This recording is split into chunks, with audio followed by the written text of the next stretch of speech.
महान स्वतंत्रता सेनानी खुदीराम बोस, जुब्बा साहनी के ई वीर भूमि अपने सबके अभिनंदन करे थी। साथियों, मुजफ्फरपुर आता हूं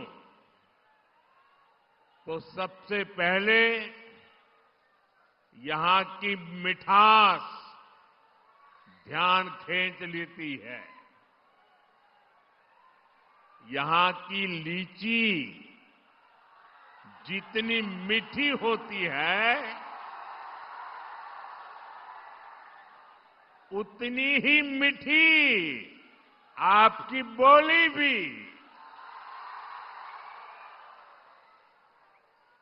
और आपका ये प्यार इतनी बारिश के बावजूद भी मैं देख रहा हूं हुजूम आ ही रहा है।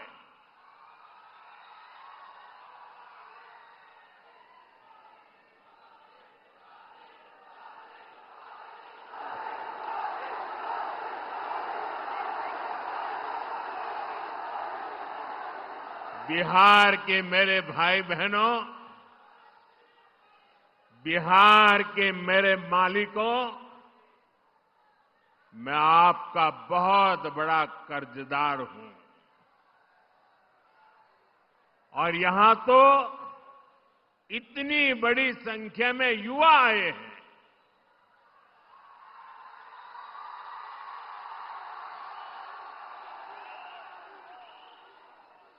इधर में बहुत बड़ी मात्रा में माताएं बहनों का दर्शन कर रहा हूं। ये विशाल जनसागर बता रहा है फिर एक बार एनडीए सरकार, फिर एक बार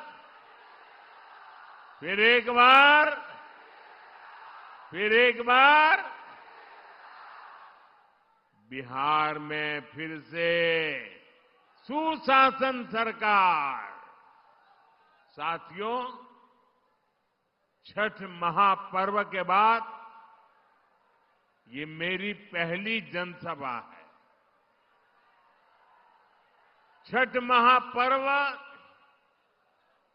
बिहार और देश का गौरव है। देश और दुनिया में छठ महापर्व मनाया जाता है। हम छठ के गीत सुनते हैं तो भाव विभोर हो उठते हैं।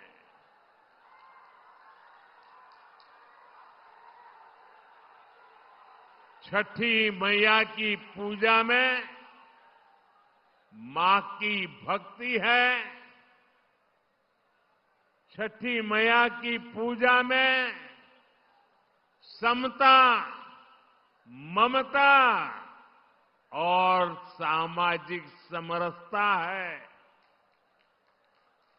छठी मैया की पूजा ये हमारी साझी विरासत का उत्सव भी है। और इसलिए हमारी सरकार का प्रयास है कि दुनिया भी, ये जरा सुनना, दुनिया भी इन मूल्यों से सीखे। साथियों, हम छठ महापर्व को मानवता के महापर्व के रूप में दुनिया की एक बहुत बड़ी संस्था है। दुनिया के सारे देश उसके साथ जुड़े हुए हैं। उस संस्था का नाम है यूनेस्को। हम लोग कोशिश कर रहे हैं कि यूनेस्को की जो विश्व विरासत की सूची है, पूरी दुनिया की ये महत्वपूर्ण संस्था यूनेस्को, और उसमें जो विश्व विरासत की सूची बनती है, बड़ी जांच पड़ताल के बाद बनती है, लंबी प्रक्रिया के बाद बनती है। हमारी सरकार लगातार कोशिश कर रही है कि हमारे इस छठ महापर्व को भी यूनेस्को की उस सूची में नाम दर्ज हो जाए।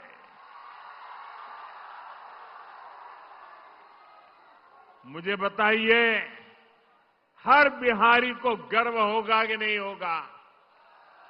जरा पूरी ताकत से बताइए।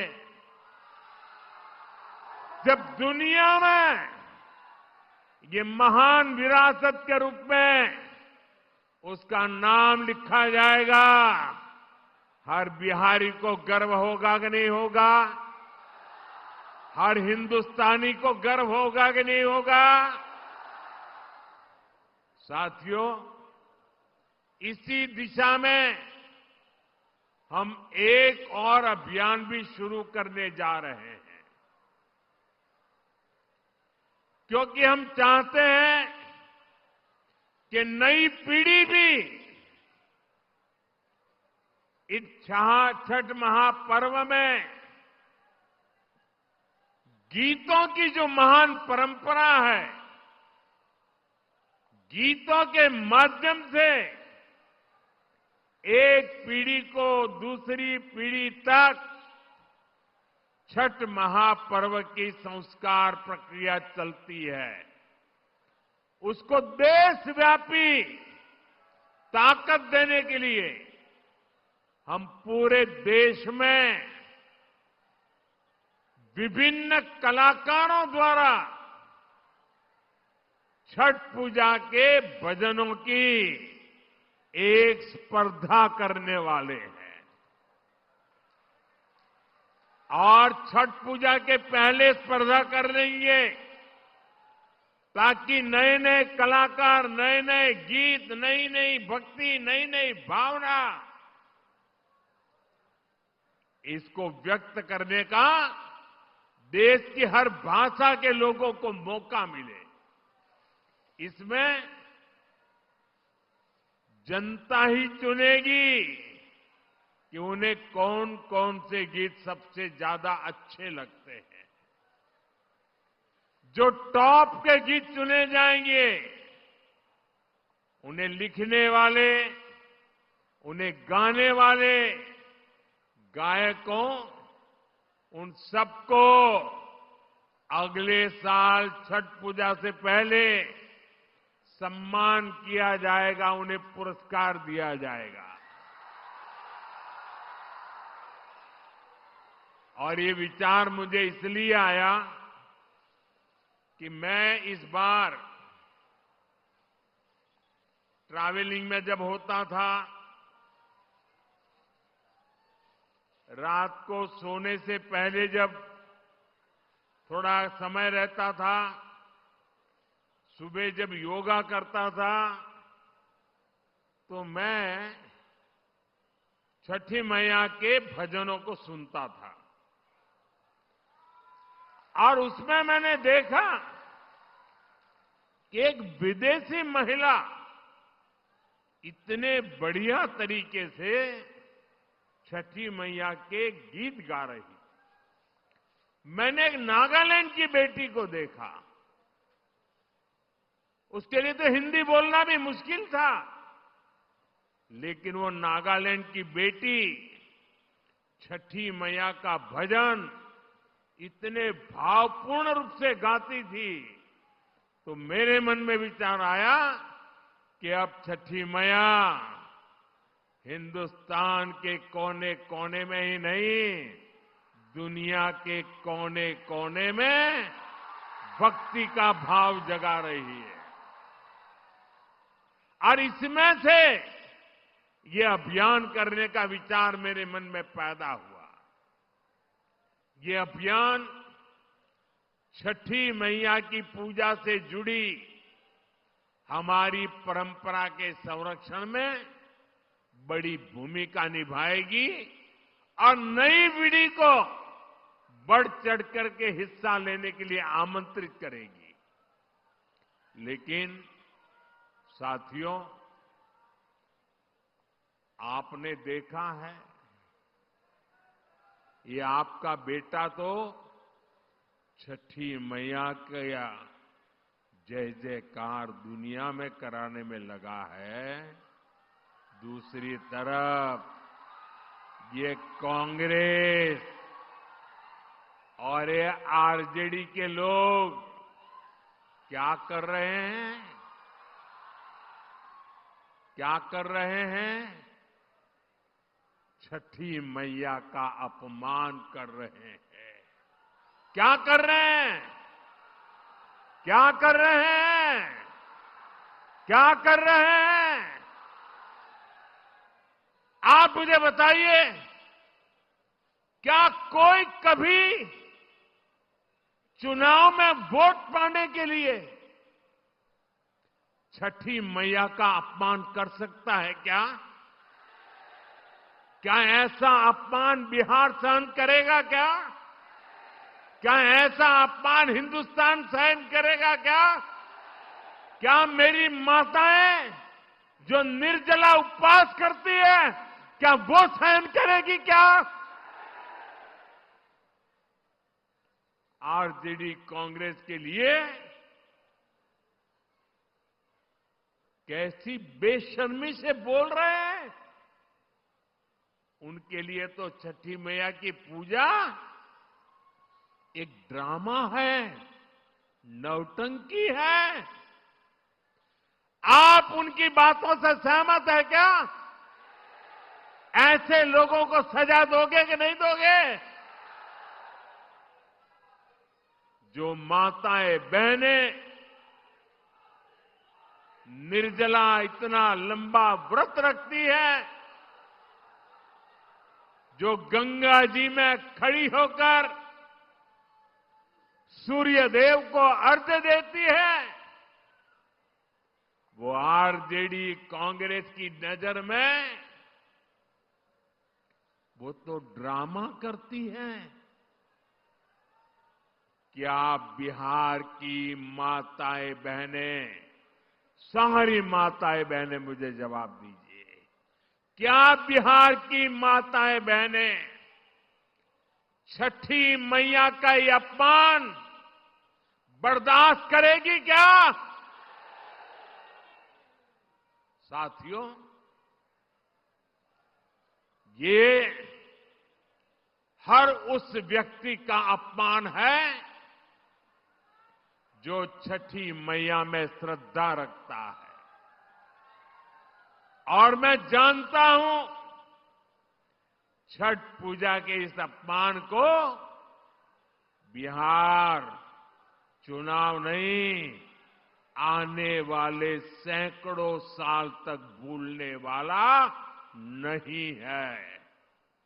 मैं छठी मैया की भक्ति को समझता हूं और इसलिए कहता हूं, सैकड़ों साल तक इस अपमान को छठी मैया की पूजा करने वाला कोई नहीं भूलेगा। साथियों,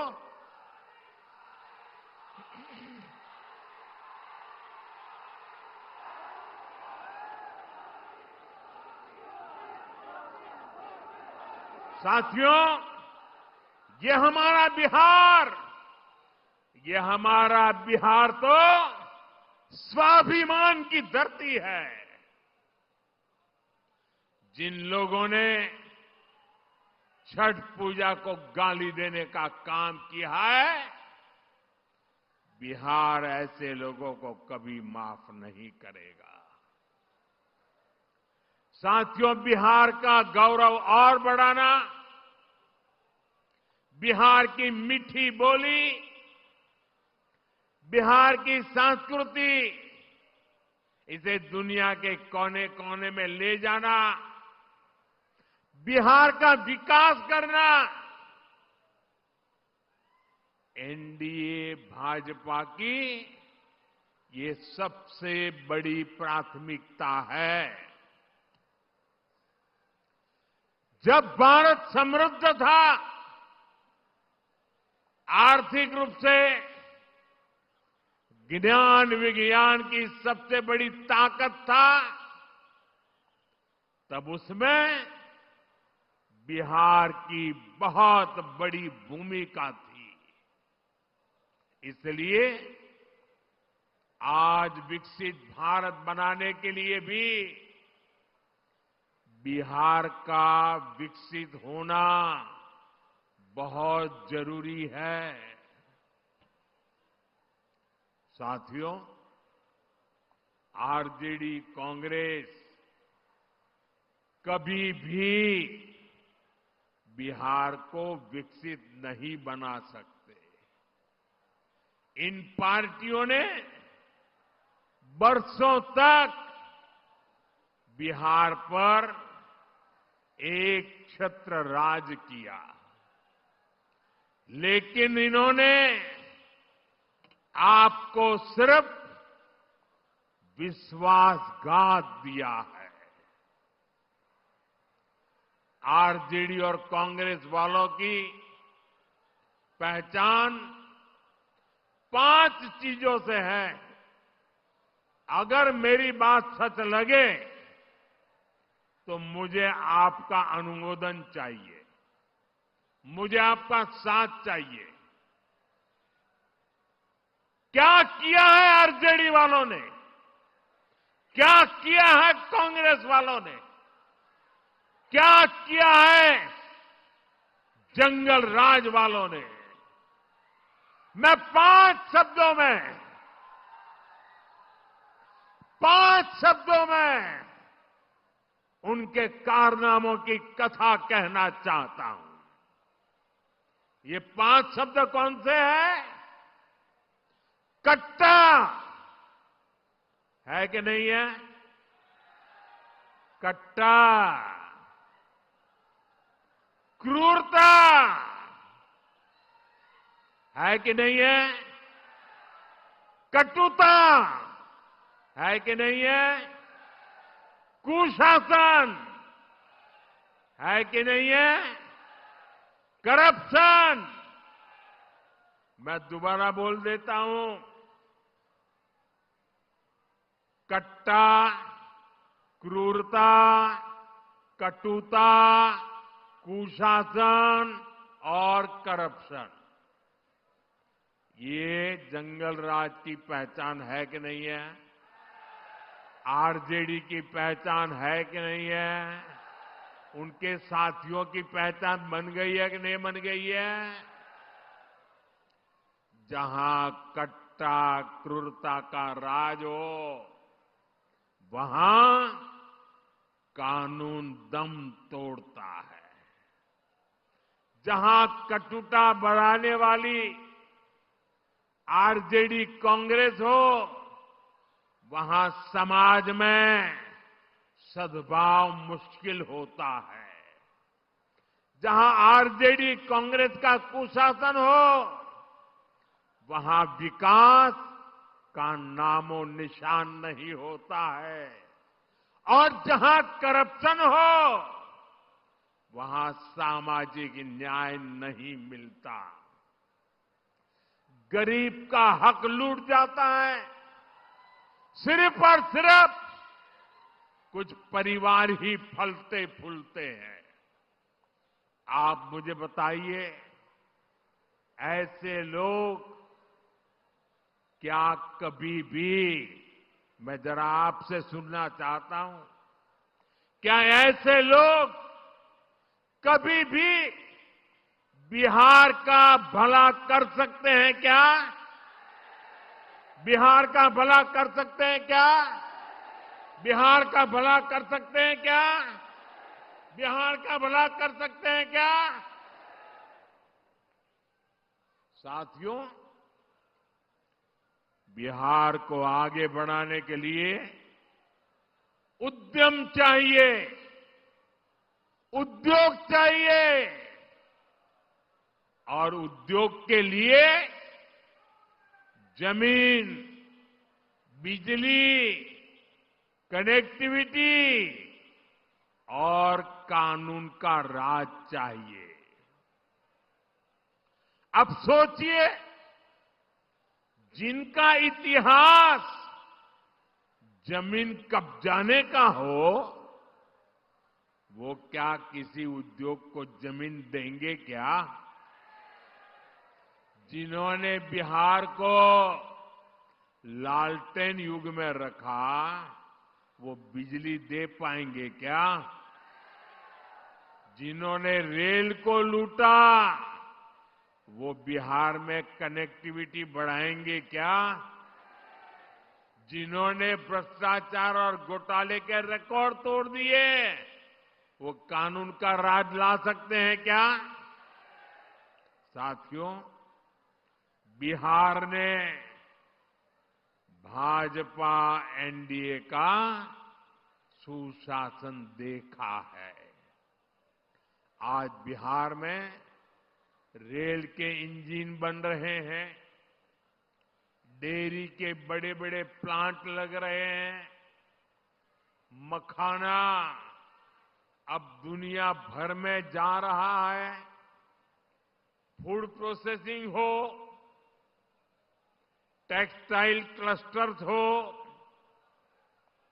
लेदर पार्क हो, आईटी पार्क हो, ये सब हमारे बिहार की पहचान बन रहे हैं।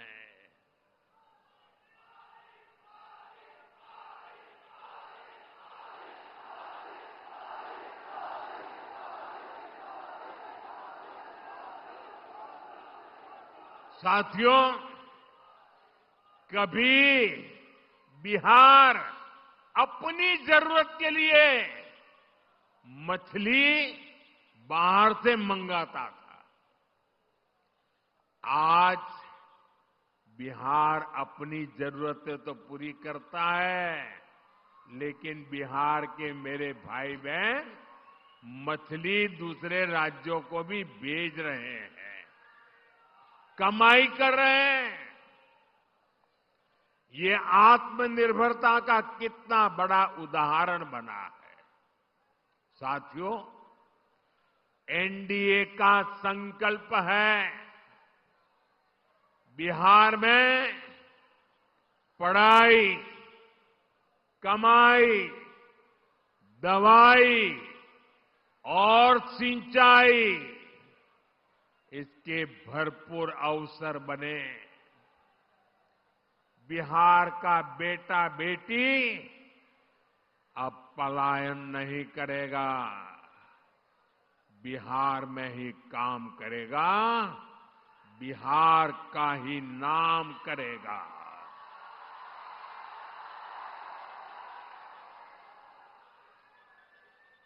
साथियों, जब सुशासन होता है तो सब खिलते हैं, और जब जंगल राज होता है तो सबका दम घुटता है। मैं इसका भी एक उदाहरण देता हूं। आजकल पूरा बिहार जीएसटी बचत उत्सव मना रहा है। इससे बिहार के हर परिवार को बचत हो रही है। हमारे नौजवान साथियों में से कोई नई बाइक खरीद रहा है, कोई नई स्कूटी खरीद रहा है। एक ताजा आंकड़ा आया है, आप इस आंकड़े को जरा याद रखना। ये सारे इतने उत्साही नौजवान मैं देख रहा हूं, जरा आंकड़ा याद रखना। पिछले साल यानी एक साल पहले इसी सितंबर अक्टूबर के महीने में बिहार में 50,000 मोटर बिक्री हुई थी। मोटरसाइकिल 50,000 मोटरसाइकिल की बिक्री पिछले 12 महीने पहले हुई थी। इस साल जीएसटी बचत उत्सव में इस वर्ष के सितंबर अक्टूबर के महीने में बिहार में करीब 1.5 लाख मोटरसाइकिल बिकी है। ये मेरे बिहार के युवा की ताकत है कि नहीं है? ये मेरा बिहार का युवा ताकतवर बन रहा है कि नहीं बन रहा है? यानी बिहार में 3 गुना अधिक मोटरसाइकिल की खरीदारी हुई है। यानी नई बाइक भी आ गई और हजारों रुपये भी बच गए। मैं आपसे पूछता हूं साथियों, कीमत कम होने से, जरा मुझे जवाब देना पड़ेगा, माताओं बहनों को भी देना पड़ेगा, युवाओं को जरा जोर से देना पड़ेगा। आप मुझे बताइए, कीमत कम होने से आप खुश है कि नहीं है? खुश है कि नहीं है? आपके गांव वाले खुश है कि नहीं है? शहर वाले खुश है कि नहीं है? बिहार वाले खुश है कि नहीं है? देश भर के लोग खुश है कि नहीं है? लेकिन साथियों, जंगल राज में ये काम संभव ही नहीं था। जंगल राज में तो गाड़ियों की दुकानें, गाड़ियों के शोरूम भी बंद हो गए थे। और ये बंद इसलिए हुए, इसलिए नहीं कि बिक्री नहीं, संभावना नहीं थी, लेकिन ये इसलिए बंद हो गए क्योंकि आरजेडी के नेता अपने टोलियां लेकर के अपने साथियों को लेकर के शोरूम लूटवा लेते थे, गाड़ियां लूट जाते थे। अरे किसी ने नई गाड़ी खरीदी हो तो उसके पीछे आरजेडी के गुंडे लग जाते थे। बताइए, ऐसे जंगल राज में क्या कोई अपनी पूंजी लगाता? कोई अपना शोरूम बनाता? कोई अपनी दुकान लगाता क्या? कोई नहीं लगाता। आरजेडी कांग्रेस के ऐसे ही कुकर्मों ने लाखों नौजवानों को बेरोजगार कर दिया, पलायन करने के लिए मजबूर कर दिया। साथियों, जंगल राज के दिनों को याद करते हैं तो अंदाजा लगता है कि हालात कितने खतरनाक थे। यहां आप मुजफ्फरपुर के लोग आरजेडी सरकार में हुए गोलू अपहरण कांड कभी नहीं भूल सकते। जो 20-25 साल की उम्र तक के लोग हैं ना, उनको शायद एक गोलू अपहरण कांड का पता नहीं होगा। जो पुराने लोग हैं, जरा उनको बताना क्या हुआ था। इसी शहर में साल 2001 में स्कूल जाते हुए एक छोटे से बच्चों को, एक बालक को अपराधियों ने दिन दहाड़े किडनैप कर लिया था और बदले में ढेर सारे रुपये मांगे थे। और जब रुपये नहीं दे पाए तो इन आरजेडी के चट्टे बट्टों ने उस गोलू को, उस छोटे से बच्चे को उसके टुकड़े कर दिए। मेरे भाइयों बहनों, उसके टुकड़े कर दिए, बेरहमी से उसे मार दिया गया। पूरे बिहार के जंगल राज में आए दिन ऐसी घटनाएं घटती थी, ऐसे हालात बना दिए गए थे। आरजेडी के शासन में करीब करीब 35 से 40 हजार से ज्यादा अपहरण हुए थे। आज के युवा कल्पना कर सकते हैं कितनी खौफनाक स्थिति थी। साथियों, रोते बिलखते मां बाप से आरजेडी को न कोई तब फर्क पड़ता था और ना ही आज उन्हें आपके सुख दुख से कोई लेना देना है। आपकी किसी चिंता से उनका लेना देना नहीं है। आरजेडी कांग्रेस की नीयत क्या है तो इनके ताजा प्रचार से ही पता चलता है। आप आरजेडी कांग्रेस के खतरनाक नारे सुन रहे होंगे। इतना ही नहीं, चुनाव प्रचार में इनकी बेशर्मी देखिए, इनकी हिम्मत देखिए। चुनाव के मैदान में भी कैसे गाने बज रहे हैं। हम तो हाथ जोड़ करके आपकी सेवा करने वाले गीत लेके आते हैं और ये कैसे गाने बजा रहे हैं। इनके गानों में छरा, कट्टा, दूनाली,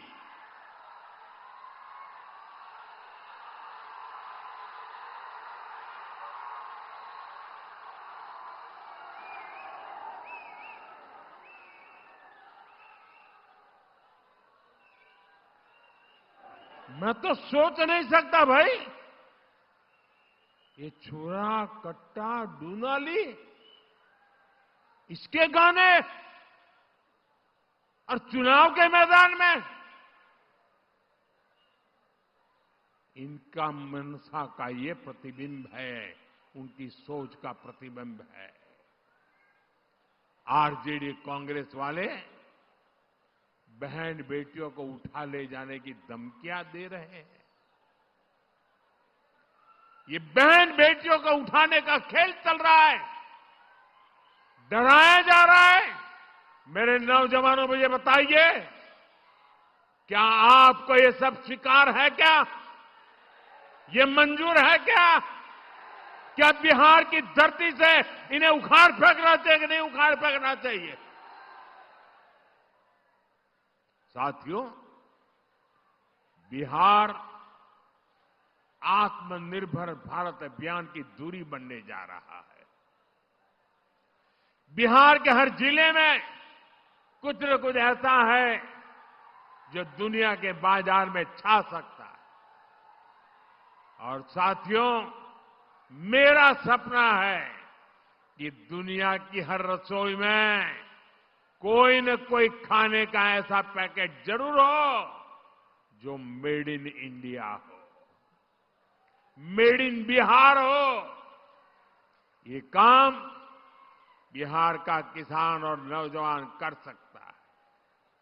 शाही लीची हो, जर्दालू आम हो, हमारा मगही पान हो, मिथिला मखाना हो, ऐसे अनेक उत्पाद बिहार में पैदा होते हैं।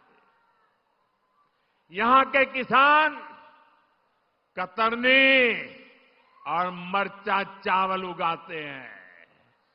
हमारी सरकार ने इन सभी को जीआई टैग दिया है, यानी दुनिया में इन उत्पादों के साथ अब बिहार का ही नाम आएगा।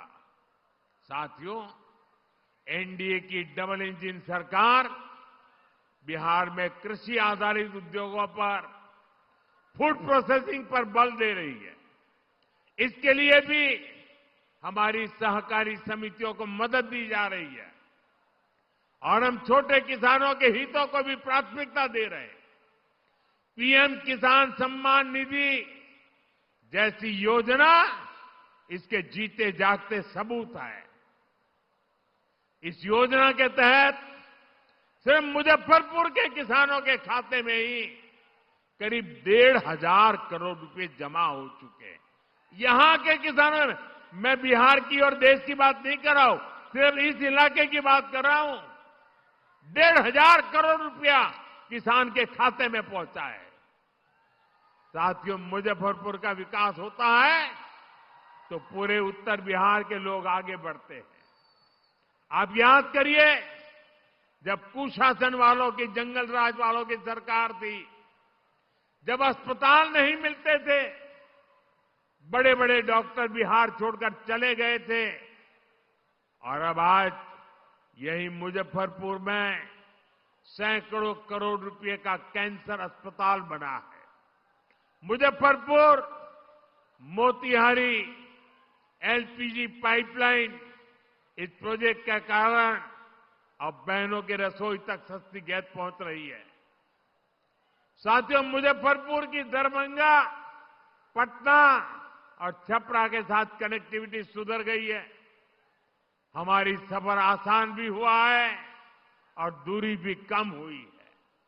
वो दिन दूर नहीं जब मुजफ्फरपुर का रेलवे स्टेशन और पताही एयरपोर्ट यहां की नई पहचान बनेंगे।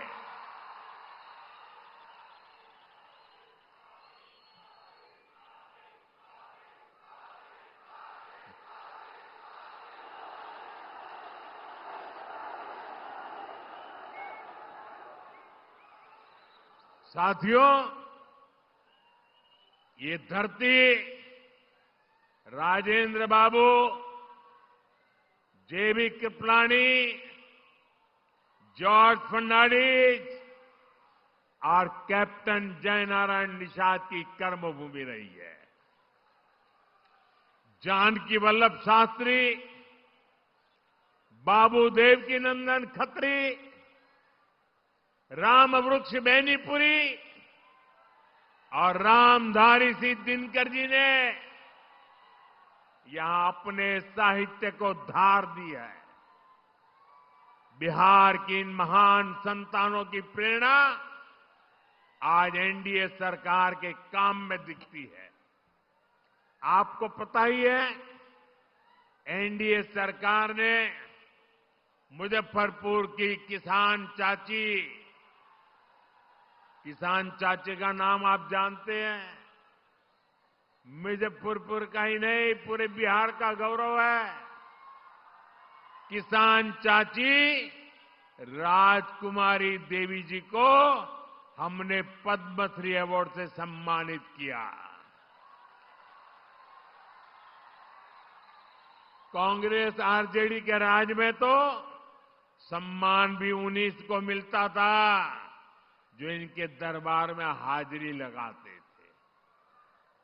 क्या ऐसे लोग गरीबों को आगे बढ़ा सकते हैं? साथियों, सामाजिक न्याय के नाम पर भी आरजेडी कांग्रेस ने आपको सिर्फ धोखा ही दे दिया है। सच्चाई ये है, ये लोग डॉक्टर बाबा साहब आंबेडकर का अपमान करने में गर्व करते हैं। जिन बाबा साहब की तस्वीर को करोड़ों भारतीय सिर माथे पर रखते हैं, अपनी पूजा में रखते हैं, ये आरजेडी वाले लोग उसको पैरों के पास जगह देते हैं। दलितों को लेकर आरजेडी कांग्रेस के मन में यही भावना है। साथियों, बाबा साहब का सम्मान, उनका विजन हमारी सरकार की बहुत बड़ी प्रेरणा है।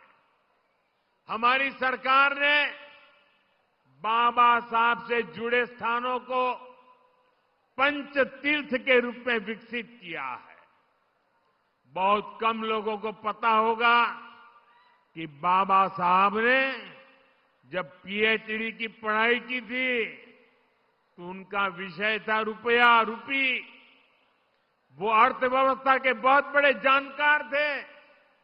इसलिए ही भाजपा एनडीए की सरकार ने जो डिजिटल लेन देन वाला प्लेटफॉर्म है ना, आप जो मोबाइल से पैसे देते हैं, आपको पता है, हमने उसका नाम भीम रखा हुआ है।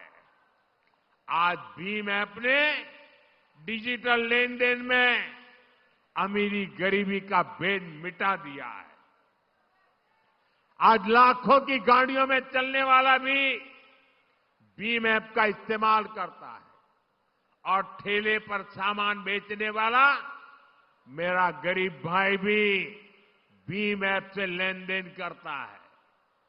बाबा साहब की प्रेरणा से असंभव को भी संभव कर दिखाया है। साथियों, ये हमारी सरकार ही है जिसने पिछड़ा वर्ग आयोग को संवैधानिक दर्जा दिया। हमने ही मुजफ्फरपुर की संतान डॉक्टर भगवान लाल साहनी को पिछड़ा वर्ग आयोग का अध्यक्ष बनाया। सबको अवसर मिले, सबको सम्मान मिले, यही सच्चा सामाजिक न्याय है और ये भाजपा एनडीए सरकार में ही संभव है।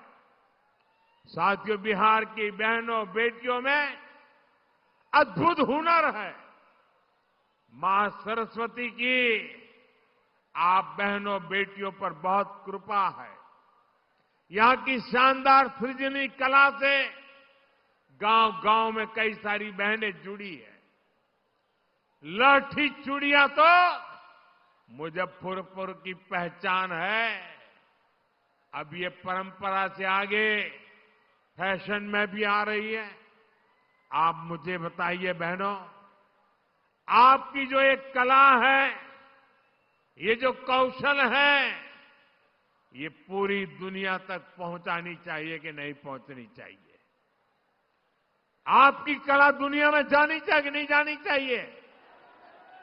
अरे पूरी ताकत से बताइए, जानी चाहिए कि नहीं जानी चाहिए? अब आप मुझे बताइए, ये काम कौन करेगा? ये काम कौन करेगा? ये काम कौन करेगा?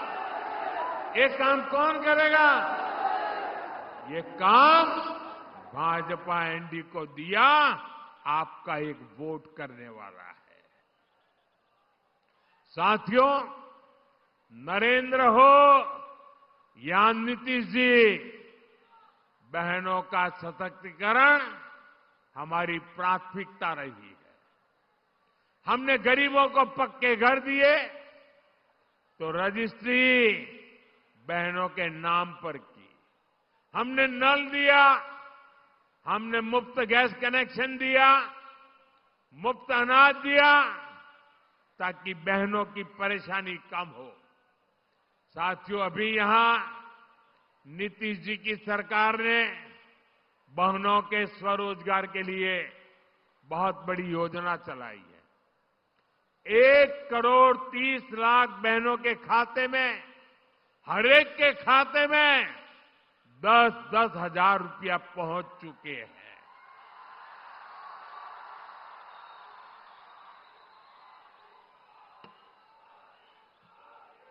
देखिए, सुनते ही बहनों में कितनी चेतना दिख रही है। इस पैसे से बिहार की बहनें अपना खुद का कोई न कोई व्यवसाय, कोई न कोई काम शुरू कर रही है। और मैं आपको विश्वास दिलाता हूं, हम यहीं पर नहीं रुकेंगे। जब फिर से एनडीए सरकार बनेगी तो इन बहनों को अपना काम बढ़ाने के लिए और अधिक प्रोत्साहन दिया जाएगा। साथियों, बिहार के चुनावी संग्राम में अब 2 युवकों की जोड़ी ने, जो अपने आप को युवराज ही मानते हैं, इन 2 युवराजों ने झूठे वायदों की दुकान खोल दी है। एक भारत के सबसे भ्रष्ट परिवार का युवराज, दूसरा बिहार के सबसे भ्रष्ट परिवार का युवराज। ये दोनों ही हजारों करोड़ के घोटाले में जमानत पर है। और गांव में जो जमानत पे आता है ना, कोई भी उसका सम्मान नहीं करता है। इन दोनों ने कल भर भर के मोदी को गालियां दी है, भर भर के गालियां दी। अभी जो लोग नामदार हैं, वो इस कामदार को गालियां तो देंगे ही, कामदार को गाली दिए बिना नामदार का खाना हजम नहीं होता है। दलित को, पिछड़े को गाली देना तो ये नामदार अपना जन्मसिद्ध अधिकार समझते हैं। और इसलिए ही तो ये लोग मुझे 24 घंटे दुत्कारते रहते हैं, नफरत करते हैं, गालियां देते रहते हैं, गंदी गंदी गालियां देते हैं, सिर्फ इसलिए क्योंकि इन्हें बर्दाश्त नहीं होता कि एक पिछड़ा, एक गरीब घर से निकला, एक चाय बेचने वाला व्यक्ति आज यहां पहुंच गया है।